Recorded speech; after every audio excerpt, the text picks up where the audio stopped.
Hello everyone, कैसे हैं आप सभी। होप आप सभी अच्छे होंगे। आज के इस वीडियो में हम डिस्कस करेंगे पॉलिटिकल पार्टीज के बारे में।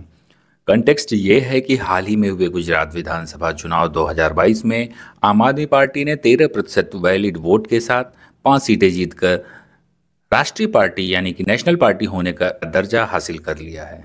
खैर, कंटेक्स्ट हमारे एग्जाम पर्सपेक्टिव से इतना इंपॉर्टेंट नहीं है जितना कि इससे संबंधित और मुद्दे हैं। पॉलिटिकल पार्टीज क्या होती हैं, राष्ट्रीय पार्टी का दर्जा किसके द्वारा और किस आधार पर दिया जाता है, डिस्कस करेंगे इन सभी के बारे में। इससे पहले वीडियो को लाइक कर दें और चैनल को सब्सक्राइब कर दें और मुझे भी ग्रो करने का मौका दें। अगर बात करें पॉलिटिकल पार्टीज की, तो ये एक वॉलंटरी एसोसिएशन होता है या ऑर्गेनाइज ग्रुप होता है ऐसे व्यक्तियों का जो समान राजनीतिक विचार रखते हैं और साथ ही संवैधानिक तरीके से राष्ट्र को आगे बढ़ाने की इच्छा लिए पावर को गेन यानी शक्ति को प्राप्त करने की कोशिश करते हैं। आप यहाँ कीवर्ड नोट कर सकते हैं। ये वॉलंटरी एसोसिएशन होता है यानी आप अपनी इच्छा से शामिल होते हैं, सेम पॉलिटिकल व्यू रखते हैं और नेशनल इंटरेस्ट को प्रमोट करने की डिजायर में पावर गेन करने के लिए लगातार प्रयासरत रहते हैं। तो ये तो रही पॉलिटिकल पार्टीज की डेफिनेशन के बारे में। पॉलिटिकल पार्टीज की टाइप की बात करें तो अलग अलग पॉलिटिकल आइडियोलॉजी के बेस पे मुख्य रूप से 4 प्रकार का बताया या फिर क्लासिफाई किया जाता है। मॉडर्न डेमोक्रेटिक स्टेट में पॉलिटिकल पार्टीज का जो पहला टाइप है उसे कहा जाता है रिएक्शनरीज पार्टीज। ऐसे राजनीतिक दल जो पुराने सोशियो इकोनॉमिक यानी कि पुराने सामाजिक, आर्थिक और पॉलिटिकल इंस्टीट्यूशन के लिए विशेष झुकाव रखते हैं, उन्हें रिएक्शनरीज पार्टी कहते हैं। दूसरा प्रकार है कंजर्वेटिव पार्टी। ऐसे राजनीतिक दल स्टेटस को यानी कि यथास्थिति को बनाए रखने में विश्वास रखते हैं, यानी कि किसी भी प्रकार के सुधार को समर्थन नहीं देते हैं। तीसरा प्रकार है लिबरल पार्टीज। ऐसे राजनीतिक दल वर्तमान में अस्तित्व में रहने वाली संस्थाओं में रिफॉर्म के लिए निरंतर प्रयासरत रहते हैं। वो हर इंस्टीट्यूशन में रिफॉर्म की बात यानी सुधार की बात हमेशा करते रहते हैं। चौथा और अंतिम प्रकार है रेडिकल पार्टीज। ऐसे राजनीतिक दल वर्तमान राजनीतिक व्यवस्था और संस्थाओं को उखाड़ फेंकना चाहते हैं और एक नए प्रकार की व्यवस्था का सृजन करना चाहते हैं, यानी पूरा न्यू ऑर्डर सेट करना चाहते हैं। अगर पार्टी सिस्टम की बात करें तो पॉलिटिकल साइंटिस्ट विश्व भर में मुख्य रूप से 3 प्रकार के पार्टी सिस्टम को रिकॉग्नाइज करते हैं। पहला है वन पार्टी सिस्टम। ऐसे देशों की राज्य व्यवस्था में केवल एक रूलिंग पार्टी होती है, किसी भी प्रकार का विपक्ष यानी अपोजिशन नहीं होता है। फॉर एग्जाम्पल अर्स्टवाइल यूएसएसआर और चाइना। अगला है 2 पार्टी सिस्टम। ऐसी राज्य व्यवस्था में 2 मुख्य पार्टियां होती हैं, फॉर एग्जाम्पल यूएसए और ब्रिटेन। यूएसए में आप देखेंगे रिपब्लिकन और डेमोक्रेट्स होते हैं और ब्रिटेन में कंजर्वेटिव और लिबरल पार्टी। ये 2 तरीके की पार्टियां होती हैं मेजरली। तीसरा है मल्टी पार्टी सिस्टम। ऐसी राज्य व्यवस्था में कई पॉलिटिकल पार्टीज होती हैं और ये सारी पार्टियां मिलकर कोएलिशन बनाती हैं, मतलब साझा सरकार बनाती हैं। ऐसी व्यवस्था आप फ्रांस, स्विट्जरलैंड, इटली में देख सकते हैं।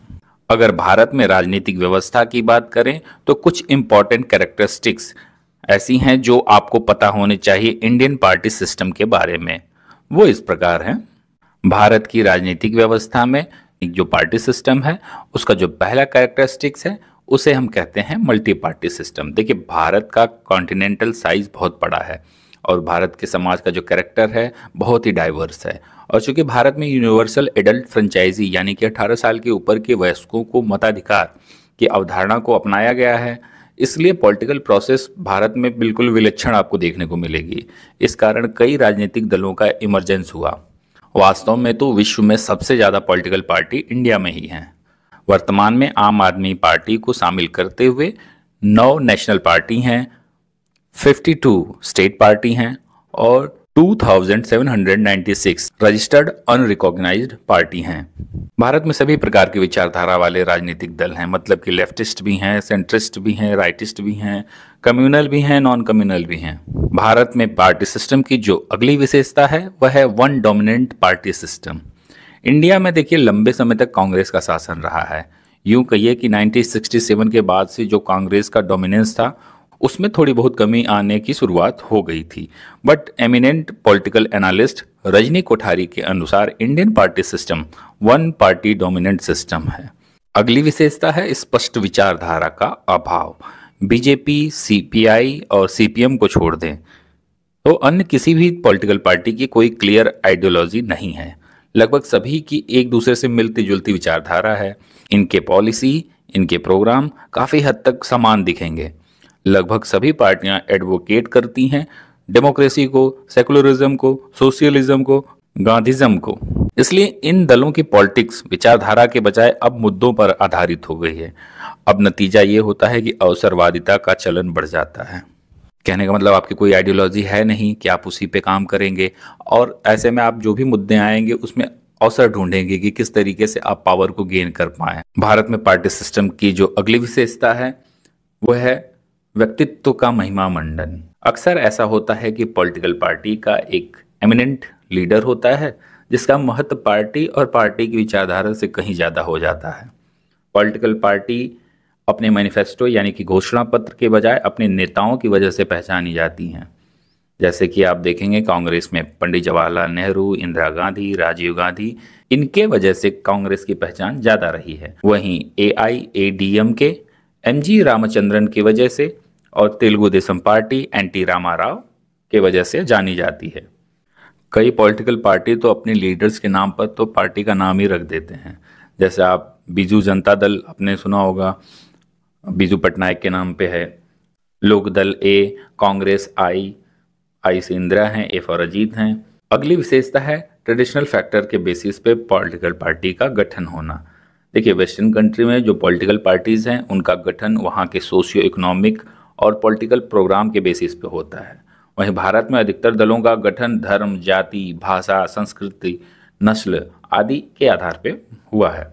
उदाहरण के लिए आप देख सकते हैं शिवसेना है, मुस्लिम लीग है, हिंदू महासभा है, अकाली दल है, मुस्लिम मजलिस है, गोरखा लीग है। ऐसे दल कम्युनल और सेक्शनल इंटरेस्ट को प्रमोट करते हैं और जनरल पब्लिक इंटरेस्ट यानी कि सार्वजनिक हितों की अनदेखी करते हैं। अगली विशेषता है रीजनल पार्टीज का इमरजेंस होना। कई स्टेट में रीजनल पार्टीज रूलिंग पार्टी भी हैं। जैसे आप उड़ीसा में देख सकते हैं बीजू जनता दल, आंध्र प्रदेश में देख सकते हैं तेलुगु देशम पार्टी, तमिलनाडु में देखेंगे तो DMK और AIDMK का ही शासन रहता है। पहले ये पार्टियां रीजनल पॉलिटिक्स तक सीमित रहते थे, मगर अब ये राष्ट्रीय राजनीति में महत्वपूर्ण भूमिका निभा रहे हैं। 1984 में आंध्र प्रदेश की जो तेलुगु देशम पार्टी यानी TDP थी, वो लोकसभा में सबसे बड़ा विपक्षी दल हुआ करता था। अगली विशेषता की बात करें तो भारत में पॉलिटिकल पार्टीज का जो फैक्शन और डिफेक्शन है, ये भी एक विशेषता के तौर पे ही लिया जाता है। भारत में पॉलिटिकल पार्टी का फैक्शन यानी कि एक से टूट करके अलग पार्टी बनाना, defection, split, merger, fragmentation, polarisation, ये सब भारत की पॉलिटिकल पार्टीज की फंक्शनिंग का एक इम्पॉर्टेंट हिस्सा बन के रह गई हैं। सत्ता की लालसा में राजनीतिक एक पार्टी से दूसरी पार्टी में शामिल होते रहते हैं। अगली विशेषता है प्रभावशाली विपक्ष का नहीं होना। पार्लियामेंट्री डेमोक्रेसी के लिए एक प्रभावशाली विपक्ष अत्यंत आवश्यक है, और पिछले 70 वर्षों में अगर आप देखेंगे तो कुछ वर्षों को छोड़ दें तो सशक्त विपक्ष का अभाव बना ही रहा है। ऐसे में सत्ताधारी दल थोड़ा निरंकुश हो जाता है, उसका शासन निरंकुश हो जाता है। और एक कमी आप देख सकते हैं कि विपक्षी दलों में एकता का अभाव भी रहता है। इसलिए राष्ट्र निर्माण तथा राजनीतिक क्रियाओं में जो कंस्ट्रक्टिव रोल निभाने में ये पॉलिटिकल पार्टीज फेल हो जाती हैं। तो ये हमने कुछ इंपॉर्टेंट कैरेक्टरिस्टिक्स को डिस्कस किया भारत के पार्टी सिस्टम के बारे में, और अब हम समझेंगे कि भारत में नेशनल और स्टेट पार्टी के रूप में जो रिकॉग्निशन मिलता है वो कैसे दिया जाता है, क्या प्रोसेस होती हैं, इनसे पॉलिटिकल पार्टीज को क्या फ़ायदे होते हैं, इन सब के बारे में हम डिस्कस करेंगे। तो पहली बात ये कि election commission of India national and state party के रूप में रिकॉग्नाइज करता है। चूँकि सभी पॉलिटिकल पार्टीज़ को इलेक्शन कमीशन ऑफ इंडिया के पास रजिस्टर कराना होता है, ऐसे में नेशनल और स्टेट पार्टी को छोड़कर शेष जितनी भी पार्टियां होंगी उन्हें रजिस्टर्ड अनरिकॉग्नाइज्ड पार्टी कहा जाता है। नेशनल और स्टेट पार्टी के रूप में रिकॉग्निशन मिलने पर पार्टियों को कुछ राइट्स मिल जाते हैं या यूँ कहें प्रिविलेज मिल जाते हैं, जैसे कि चुनाव चिन्ह के संबंध में, टीवी या रेडियो पर प्रचार संबंधी कुछ कार्यक्रम है उसके संबंध में, मतदाता सूची को प्राप्त करने के संबंध में कुछ प्रिविलेज इन्हें मिलते हैं। रिकॉग्नाइज पार्टी को नॉमिनेशन के लिए केवल एक प्रस्तावक की जरूरत होती है, साथ ही 40 स्टार प्रचारक रखने की अनुमति होती है, और उनके जो ट्रैवल एक्सपेंसेस होते हैं उनको इलेक्शन एक्सपेंडिचर के रूप में नहीं जोड़ा जाता। और वहीं अनरिकॉग्नाइज पार्टी के लिए केवल 20 स्टार कैंपेनर हो सकते हैं इलेक्शन टाइम में। सभी नेशनल पार्टी के लिए एक सिंबल एक्सक्लूसिवली रिजर्व किया जाता है जो उनके अलावा देश में अन्य कोई पार्टी इस्तेमाल नहीं कर सकती। जैसे आप एग्जांपल ले लीजिए, जो बीजेपी का पॉलिटिकल पार्टी का सिंबल है वो भारत भर में सिर्फ बीजेपी ही ये इस्तेमाल कर सकती है, अन्य कोई भी पार्टी इसका इस्तेमाल नहीं कर सकती है। वहीं रजिस्टर्ड अनरिकॉग्नाइज्ड पार्टी को सिंबल की एक लिस्ट दी जाती है, उसमें से उसे चुनना होता है। इलेक्शन कमीशन ऑफ इंडिया दो तरीके की लिस्ट मेंटेन करता है, एक रिजर्व्ड सिंबल जो होते हैं जिनमें सिर्फ नेशनल पार्टी या स्टेट पार्टी के ही सिंबल अलॉटेड रहते हैं, वहीं दूसरा है फ्री सिंबल की व्यवस्था, यानी दूसरी लिस्ट होती है फ्री सिंबल की और अनरिकॉग्नाइज्ड पार्टी को चुनना होता है। चलिए अब हम समझते हैं कि नेशनल पार्टी और स्टेट पार्टी होने के लिए क्या क्या क्राइटेरिया हैं और किस बेसिस पे इन्हें ये दर्जा दिया जाता है। देखिए, इलेक्शन कमीशन ऑफ इंडिया के कुछ टेक्निकल क्राइटेरिया हैं जिनके बेस पर वे किसी भी पार्टी को नेशनल पार्टी का दर्जा देते हैं। अगर ये क्राइटेरिया ब्रीच हो जाए तो नेशनल पार्टी का दर्जा छिन भी सकता है। मुख्य रूप से जो क्राइटेरिया है वो इस प्रकार है, और इनमें से कोई भी क्राइटेरिया फुलफिल करना है, सभी को करने की कोई आवश्यकता नहीं। तो जो पहला क्राइटेरिया है कि अगर कोई भी पॉलिटिकल पार्टी किन्हीं 4 या उससे ज़्यादा स्टेट में स्टेट पार्टी का दर्जा प्राप्त कर ले तो उसे नेशनल पार्टी का दर्जा दे दिया जाता है। चलिए अब दूसरा क्राइटेरिया देखते हैं। अगर किसी भी पॉलिटिकल पार्टी के जो कैंडिडेट हैं लोकसभा या विधानसभा चुनाव में जो टोटल वैलिड वोट्स पड़े हैं उनमें से 6% वोट प्राप्त कर लें, और साथ ही जो लास्ट लोकसभा इलेक्शन है उसमें कम से कम उनके 4 मेंबर ऑफ पार्लियामेंट होने चाहिए। ये कंडीशन फुलफिल करने पर किसी भी पार्टी को नेशनल पार्टी का दर्जा दे दिया जाता है। या फिर अगर कोई पॉलिटिकल पार्टी जो टोटल लोकसभा की जो सीटें हैं उनका जो 2% है वो कम से कम 3 राज्यों में से जीत ले तो उसे नेशनल पार्टी का दर्जा दे दिया जाता है। ये जो 2% सीटें हैं ये 3 राज्यों में ही होनी चाहिए, इससे कम होने पर नेशनल पार्टी का दर्जा नहीं मिलता।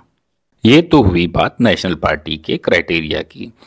अब हम बात करेंगे स्टेट पार्टी होने के लिए क्या क्राइटेरिया होते हैं उनके बारे में। इलेक्शन कमीशन ऑफ इंडिया के द्वारा किसी पॉलिटिकल पार्टी को स्टेट पार्टी के रूप में रिकॉग्नाइज किया जाएगा अगर वो इनमें से कोई क्राइटेरिया फुलफिल कर लेंगे। अगर कोई पॉलिटिकल पार्टी किसी स्टेट के विधानसभा चुनाव में 2 सीट जीतने के साथ ही 6% टोटल वैलिड वोट जो पोल्ड हुए हैं यानी जितने वोट पड़े हैं को प्राप्त कर ले तो उस पार्टी को उस राज्य में स्टेट पार्टी का दर्जा मिल जाएगा। या फिर अगर 6% टोटल वैलिड वोट्स जो पोल्ड हुए हैं लोकसभा चुनाव में और साथ ही 1 सीट उस स्टेट में जीत ले तो भी उस पॉलिटिकल पार्टी को स्टेट पार्टी का दर्जा दे दिया जाता है।